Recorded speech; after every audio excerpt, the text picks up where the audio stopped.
right, good morning and happy Father's Day, everybody. I have a story that I need to tell you about the time I lost a race to an 83-year-old. But first, we've got a Father's Day gift to share with you.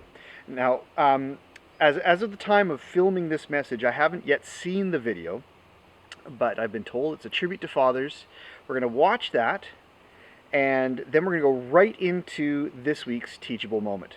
So enjoy this tribute to fathers and some thoughts on parenting, and then we'll see you right after that.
Superpower is being amazing.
My dad's superpower is catching robbers.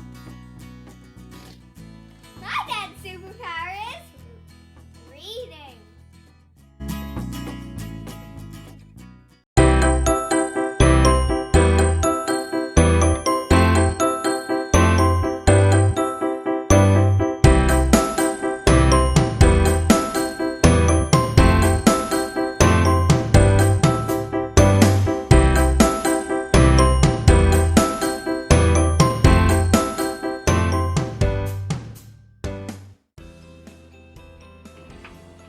All right, it's time for week 3 of our Getting There series.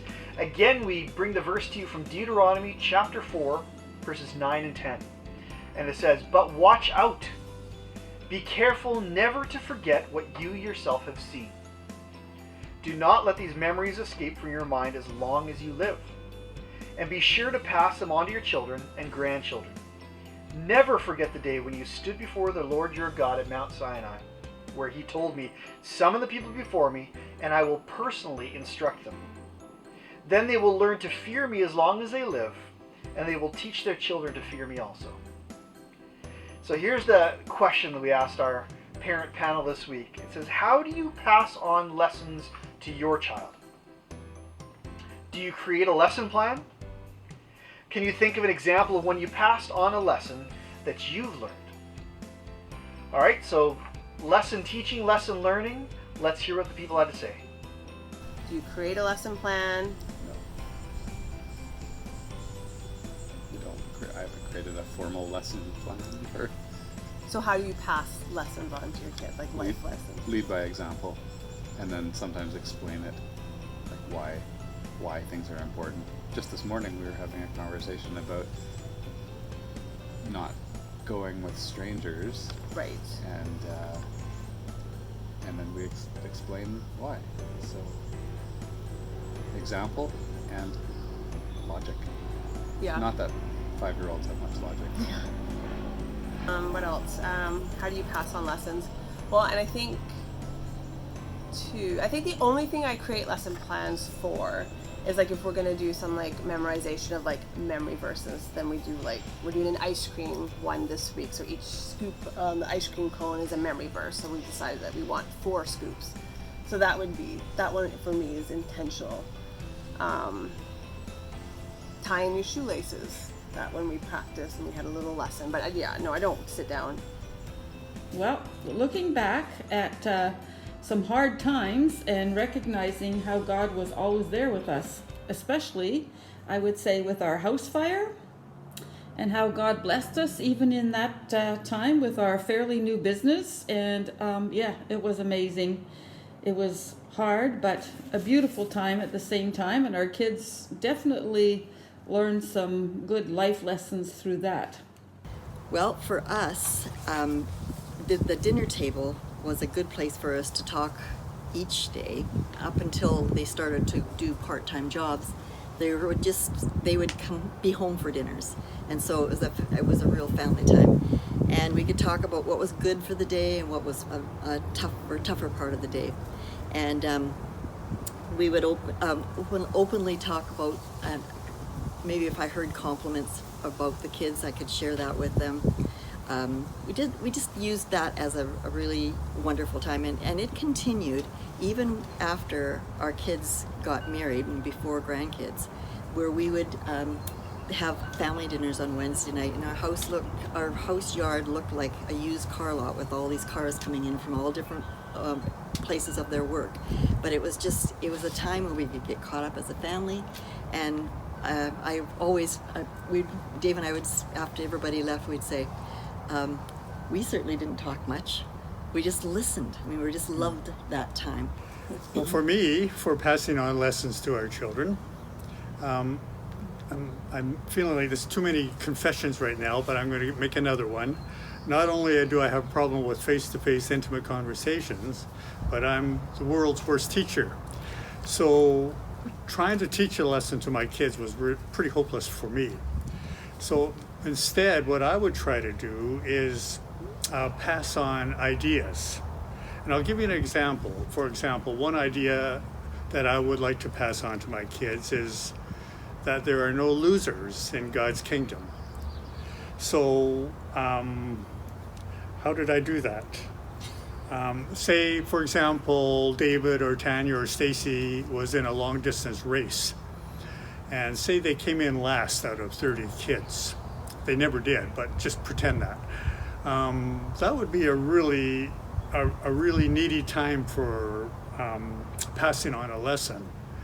And what I would try to do in a case like that is not say, well, you're a big loser, you lost, but rather, man, do you realize you just beat your time from your practice run by 35 seconds? And look for a positive or something to build our kids up.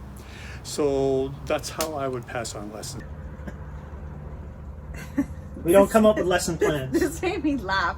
I love it. I wish that makes me think of like that there's such like a rule book and a handbook. There's lots of great books. I don't know that I'd say that there's a rule book, kind of like there's no rule book really to marriage. So no, we clearly do not create a lesson plan. No, but we seize opportunities. Yeah. As opportunities make themselves evident, and we have that on constantly on our mind. As, okay, there's certain things that, okay, between the ages of 8 and 15, we need to help them figure out how to do, buy something, ride the bus. You think about all the things that you need to you do or you did when you were 8 to 15, and those are the things that you have to teach your kids how to do safely and properly and with respect. Yeah, and all the social media stuff. So I think though the one thing about this is that sometimes there's been lessons that we've used or jumped on because friends might be going through something with their child, and so I'm like, oh, that's not something we've entered in or maybe needed to explore because it's not something that's come up for us, but it's a really good thing to discuss. Sometimes it's been from a movie. Certainly in the week that we're recording the stuff that's going on with racial stuff, like I think there's so many times now in our lives, the time that we're parenting children, and definitely what's going to happen after us, that there's so much stuff that situationally comes up because of social media and the apps and all the things that does. And I think there have been countless lessons that we've found and ended up not even really being aware of till feeling like your feet are kind of to the fire with a situation that's come up or something that's been developed or done and stuff at school. And I remember one example we had, and I hope Katie's not going to kill me, but anyways, is that her first, she was invited to a sleepover party, and it's taking the opportunities. So what had happened is she had invited to a sleepover. We said no. We picked her up late at night, and because we had certain rules, and we were concerned about potentials of dangers of happening, and we explain those to her. And that's the whole thing, is you have to have these when you're having these lessons, you have to explain, this is what we're concerned about. If as long as it's age appropriate. If it's not age appropriate, then you just say, look, we will tell you later, and then follow up with that later. But anyways, we explain that this is the situation that are happening, and as a result, that night we found out that the things that we thought could have happened did happen. And Katie came home the very next day on the Monday or after the sleepover, and she goes, "Thank you, Mom and Dad. That actually did happen." And it creates a trust and a confidence with your kids by having those conversations. No. I don't think we create lesson plans, but I think parenting is always like teaching your kids lessons. Like, I love that in Deuteronomy it talks about like, by the way. So like as we're going along in life, that we use all kinds of examples to train our kids and to teach them lessons. And I think that's why it's important as parents that we're around our kids a lot. And I think one of the mistakes that a lot of families make, and then, I'm not excluding us as well, is that you just get so busy that you run out of time to actually sit with your kids and have meaningful conversations or even be a part of their day-to-day life. Like, when school was in session, the kids would be in school all day, and then they'd come home, and if it was nice out, they'd want to be outside playing with their friends, and I feel like we never have a time to sit down and talk to them. And so the great thing about the quarantine, if you want to start talking about great things about quarantine, is that they kind of have to be around us more. And so it's been really good because that can create tension, but it also creates really good opportunities to do more life with our children, basically. Would you say that's probably accurate? Yeah, and I think I don't know about lesson plans, but I think in terms of passing on lessons to your child, I think you kind of have to capitalize on opportunities that they give you to you know, because kids are kids and they want to go crazy and play and they've got a million things on the go. And so I think it's important to, when you have time to talk to them about things you've gone through or teach them lessons or train them up, that you kind of have to take the opportunities as they arise. And a lot of times we try to, you know, schedule and arrange life the way we think it's gonna go, but it doesn't always work out that way. So sometimes it's just a matter of finding opportunities when the kids are wanting to talk and listen to kind of power through some of those things. So how do we pass on lessons? I think the easiest way is sharing your life experiences and stories and different things that would have happened, like that you've learned from, is an obvious one, as well as like coming back. So it's not just leaving something that's happened and not following through with a conversation, like a follow-up conversation. So if there has been a trying time at school with one of your kids or in a relationship, friendship, and they've shared with you, you've tried to come up together with possible solutions or ways to handle a situation, and then following up with them and not, we don't have all the answers, so never claiming to have all the answers, but just walking alongside them, and most importantly, praying with them. Yeah, and I think it's important too to, when you share lessons, then it shows that you're human and you make mistakes and you goof up. And the one lesson that comes to my mind is consequences for your actions when you think there really wouldn't be any. When I was 15 or 16, we were throwing water balloons at cars. We thought it'd be fun to hit them. I was the only one that actually could hit the cars, and the very last water balloon I threw high in the air, and all of a sudden we hear screeching and blaring of horn, and it was probably like 2 minutes later, and doorbell rings, and we go outside, and there's a guy whose windshield was shattered. And I remember my mom wasn't there at the time, which probably saved my hide, but my dad was trying, he could not believe that we had thrown this water balloon and it had shattered. But it was something innocent, stupid, and silly, but with a pretty big consequence. When they were younger, I did a lot like with books, and so if I came across a book that kind of taught either like a value or a moral, then we would do a lot through reading, and then hoping that it would kind of lead on to different discussions. And it's funny because now as they got older, it was like, I think like 13 and 14, and I'd be like watching them and thinking, oh, they don't know how to do this. Like, they need to know how to do this. They need to know how to cook, or you see them getting stressed about something, and so it's become a little bit more practical, like offering, like, you know, kind of making them do dinners, or noticing that they're feeling overwhelmed, and so, you know, kind of sharing strategies that I use when I'm feeling overwhelmed with planning. So it's again, now it's more moment by moment, or seeing skills that I want to make sure they have when they leave the house. Yeah.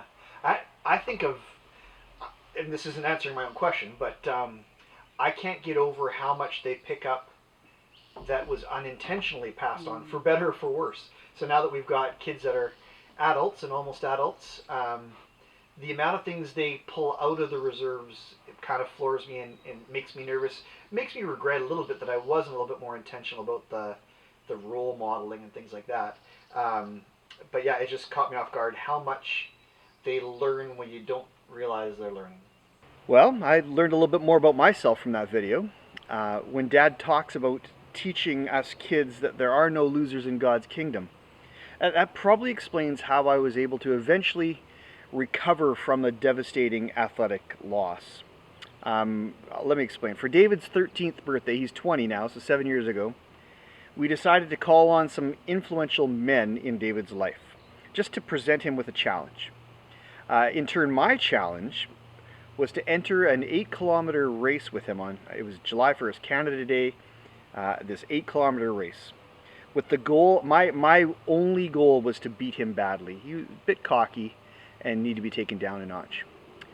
Well, as you can imagine by kind of the build up to this story, I didn't beat him. David went on to come in first place for the 13 to 17-year-old age range, and so I didn't mind that, knowing that he had done so well. It wasn't quite so embarrassing, but I didn't just lose to David. Roxanne Murdoch and Alex Connor were also in the race, and they beat me. But you know what? Even that wasn't too hard to take, because I know that they're both runners, and they were ready for this, and they knew themselves, and yeah, so losing to them wasn't super humiliating. But I tested the mettle of his teaching by losing the race to a little old lady. At the time, I was 42 years old. She was 83. She had this distinct running style where she was kind of hunched over, but she was methodical. I was quick out of the gates, just to realize there's no way that I was going to be able to maintain that pace. I lingered at the water stations, and I was really generous in treating myself to extended walking breaks. It was a classic case of the tortoise and the hare. But calling me a hare might actually be a little more complimentary than I deserve. But I guess the positive spin on my humiliating loss is it didn't kill me. It showed that I learned from my dad that there really aren't any losers in God's kingdom. Okay, this is a good time to change the subject and delve into the scripture for this week. For this week, we go back into Deuteronomy. This week it's Deuteronomy 4, verses 9 to 10. And it says this: "But watch out! Be careful never to forget what you yourself have seen. Do not let these memories escape from your mind as long as you live, and be sure to pass them on to your children and grandchildren. Never forget the day when you stood before the Lord your God at Mount Sinai, where he told me, 'Summon the people before me, and I will personally instruct them. Then they will learn to fear me as long as they live, and they will teach their children to fear me also.'" If you notice that this week's scripture has the same kind of ring as last week's, you may have also noticed that they're from the same book, only 2 chapters apart. The theme of remembering threads through both passages. But if remembering is the theme, the sub-theme is the intentionality behind the remembering and helping others remember. Let me wax philosophical for just a little bit. There are 2 types of remembering. Accidental remembering is when we're just doing our own thing, and something, a phrase, a smell, a gesture, it reminds us of something. Intentional remembering is different. I live my life governed by Google Calendar. Carolee and I have this understanding, whether you think this is a right or wrong, that if it's not on the calendar, I just won't remember it. This is an example of intentional remembering. If it's important enough to remember, it's important enough to get onto my calendar. And I don't think I'm alone. Many people will fill their calendars with birthdays and anniversaries of friends and family. In my attempt to be more thoughtful, I decided I'm going to fill in some people's half birthdays. And if I saw it on my calendar, I would just shoot them a little note celebrating their half birthday. I felt a little more creative than just sticking with the full birthdays. So if we're intentional about keeping our next dental appointment or wishing Uncle Stan a happy birthday, what else should we consider being intentional about remembering? Our scripture for today is pretty explicit. Remember, it says, "But watch out. Be careful never to forget what you yourself have seen. Do not let these memories escape from your mind as long as you live." As I read this, there are 2 exclamation points being used in just that short amount of time. I like to think, or just imagine, the author is just like yelling this at me. We are being commanded to remember. This was written to the Israelites who had just seen God do some pretty amazing things. But we can know that this is a word for us for today. In the book of James, we encounter a teaching about the importance of not just experiencing something without remembering it. And it says, "Be doers of the word, and not hearers only, deceiving yourselves.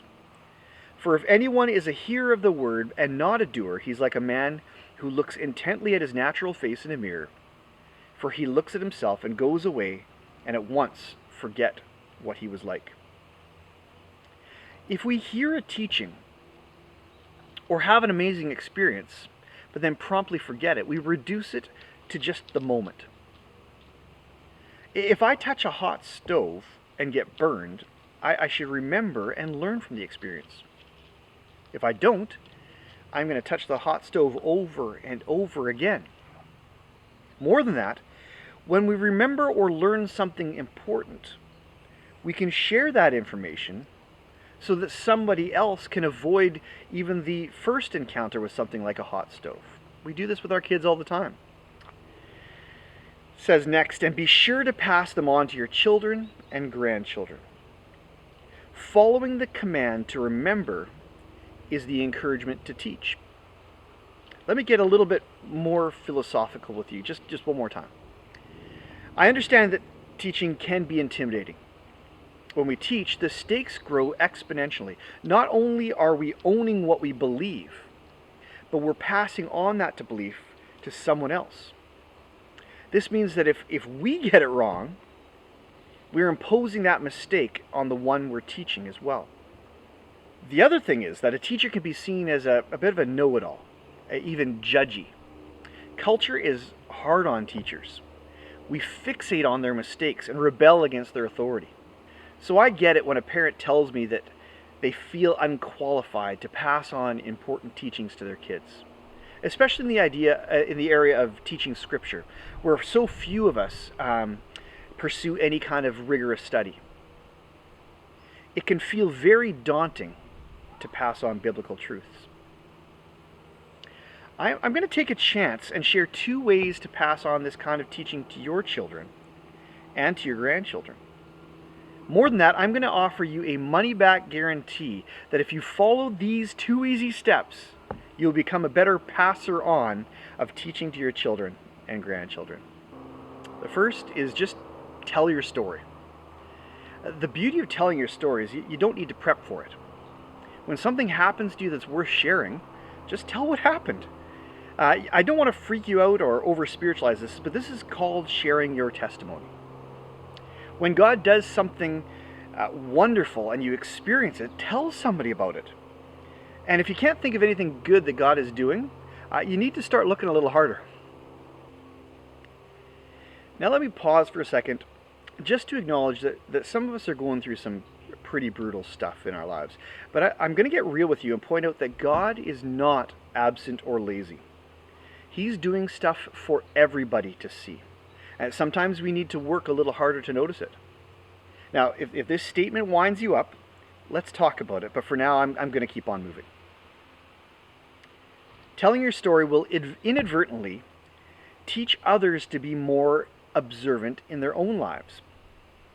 Training up others to look for what God's doing in their lives is a good thing. The second thing you can do to pass on teaching is to make Scripture ubiquitous in your home. Now, ubiquitous is just a $4 word for found everywhere. And now, this isn't hard. You may already be doing it and you just didn't even notice. Let me take you on a quick tour of our home. I'm going to put up some pictures here. Now, when you walk into our house, you see this big fence paneling thing that has Scripture on it. Again, we want people to get hit with it as soon as they walk in the door. And that reminder to give thanks is important to our family. If you go up the stairs, you're going to see another verse that we've got strategically put between 2 of our kids' bedrooms. Then in our bedroom, we've got just a couple of knickknacks that are encouraging to us, but they're scripture-based. And then Carolee's done something I think that is brilliant. It costs almost nothing. Get a cue card and some tape and put scripture verses up on your mirrors. The first one is a verse from our bathroom mirror that Carolee's put up just above the plug. And the second one are 2 cue cards with scripture verses that are on our kids' mirrors. So when they're brushing their teeth, doing their hair, whatever kids do in the bathroom, they're seeing this verse. They're bumping into it. Downstairs on our fridge, there's just some little knickknacks again that point towards God and Scripture. And then Carolee started this thing a while ago. We have celebrations. Emily's 16th birthday was just celebrated on this chalkboard. And now it's got a scripture that's relevant for our family right now. And these are things, tour's over. These are things that aren't necessarily super hard to do. They just require a little bit of intentionality. And over time, you can just kind of add to your collection or scribble a little note here and there. But it's just stuff that puts Scripture in front of you and in front of your kids. I'll be honest with you about something. I'm a bit of a jaded skeptic when it comes to Christian knickknacks. I'm not a fan of slapping a verse on something and then calling it Christian. A funny story, I used to teach in a school that used a Christian math program. The thing that made it Christian was that it literally had a passage of Scripture on every page of the workbook. In hindsight, the driving force for doing this may have been the very thing I'm encouraging right now, but at the time it felt like a marketing ploy just to get more Christian school clients. You know what, it might also feel weird shopping for plaques and stuff to display in your home. However, when you come across a verse that seems worthy of remembering, don't be shy about putting that in a spot that's going to get seen. In this week's teachable moment, I mentioned how much I've noticed that our kids notice. They pick up stuff that I would have never guessed that they would have been picking up. Imagine if they started to pick up Scripture. If this sounds like a lot of work, let me give you some encouragement as to why this is worth it. We are living in the middle of an incredibly unsettling time. For many people, life is this chaotic swirl that we're just trying to navigate for ourselves, let alone lead our children through. While the idea of giving priority to sharing your story and sharing Scripture may seem like a luxury you can't afford, you need to know that it's not.